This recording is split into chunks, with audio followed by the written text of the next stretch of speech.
बीकानेर से बड़ी खबर। सुप्रीम कोर्ट के मुख्य न्यायाधीश BR गवई अपने 2 दिवसीय दौरे पर बीकानेर पहुंचे। महाराजा गंगा सिंह विश्वविद्यालय में बार एसोसिएशन द्वारा आयोजित कार्यक्रम भारत संविधान के 75 वर्ष और बाबा साहेब अम्बेडकर में उन्होंने संबोधित किया।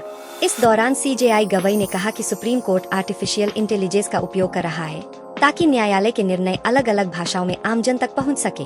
उन्होंने पेंडेंसी पर बात करते हुए कहा कि जब आंकड़े सामने आते हैं तभी समझ आता है कि कितने मामलों का निस्तारण हुआ और कितने शेष है। CJI गवई ने केंद्रीय विधि एवं न्याय मंत्री अर्जुन राम मेघवाल को बड़ा भाई बताते हुए कहा कि वे उनके निमंत्रण पर बीकानेर आए हैं। उन्होंने अपने संबोधन में कहा कि इतनी बड़ी भीड़ में बोलने की आदत नहीं है। वहीं अमृता देवी बलिदान को याद करते हुए कहा कि पेड़ों की रक्षा के लिए प्राणों की आहुति देने का उनका उदाहरण देश को हमेशा प्रेरणा देता है। उन्होंने कहा कि हम संविधान का अमृत महोत्सव मना रहे हैं और बाबा साहेब अम्बेडकर का योगदान कोई नहीं भूल सकता।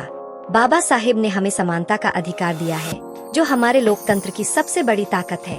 बीकानेर की बात अभी तो देखा ही नहीं, एयरपोर्ट से डायरेक्ट यही आया। अगली बार जब आया पूरा देखेंगे तब बताएंगे। मामले सॉल्व किए जाएंगे आर्टिफिशियल इंटेलिजेंस के माध्यम से, क्या कहना चाहिए? आर्टिफिशियल इंटेलिजेंस तो हम सुप्रीम कोर्ट में यूज कर रहे हैं, कैटेगराइजेशन के लिए कर रहे हैं। फिर हम हमारे जो सुप्रीम कोर्ट के जजमेंट है अंग्रेजी में, we are translating into all regional languages.